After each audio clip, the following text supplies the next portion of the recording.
धाराशिवमधनं पावसासंदर्भातली एक माहिती समोर येते। तर धाराशिव जिल्ह्यातल्या मसला गावामध्ये एका शेतात वीज पडल्यानंतर जमिनीतून चक्क निळ्या रंगाचं पाणी निघताना दिसतंय। या सगळ्या प्रकारामुळे सर्वत्र आश्चर्य व्यक्त केले जात आहे। दरम्यान भूगर्भातनं हे निळ्या रंगाचं पाणी नेमकं येतंय कसं याचा सध्या प्रशासनाकडून शोध सुरू आहे। आपण पाहू शकतोय अक्षरशः पूर्णपणे हे निळं पाणी जमिनीतनं निघतं आहे। या ठिकाणी वीज पडली होती आणि त्यानंतर हे पाणी जमिनीतनं निघायला सुरुवात झाली आहे। या संदर्भात आपण माहिती जाणून घेऊयात आमचे प्रतिनिधी बालाजी सुरवसे यांच्याकडून। बालाजी, काय सांगाल? अत्यंत आश्चर्यकारक ही घटना घडलेली आहे धाराशिवमध्ये, काय माहिती मिळते?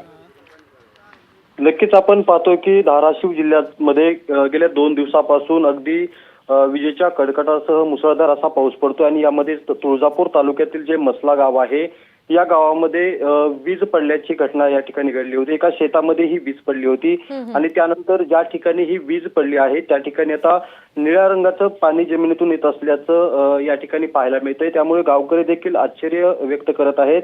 अनेक गावकरी जे आहेत ते यामध्ये फोटो काढण्यासाठी या ठिकाणी गर्दी करत आहेत आणि जर आपण पाहिलं तर हे पाणी नेमकं कुठून येतं याचा आता प्रशासन देखील या ठिकाणी शोध घेताना पाहायला मिळतंय। प्रशासनाने काही माहिती दिली आहे का? त्याचं परीक्षण आतापर्यंत झालंय का? काय माहिती आहे?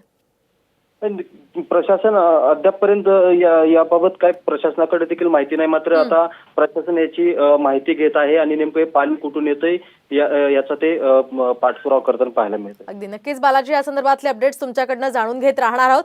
तुर्तास धन्यवाद दिलेल्या सविस्तर माहितीसाठी। तर आपण पाहतोय निसर्गाचा हा चमत्कार असल्याचं खरं तर आपण म्हणू शकतोय, कारण निळ्या रंगाचं असं पाणी पहिल्यांदाच कुठेतरी पाहायला मिळतंय आणि वीज पडल्यानंतर हे पाणी या ठिकाणी वाहू लागलंय। अचानकपणे हे पाणी वाहू लागल्यानं आश्चर्य व्यक्त केलं जात आहे।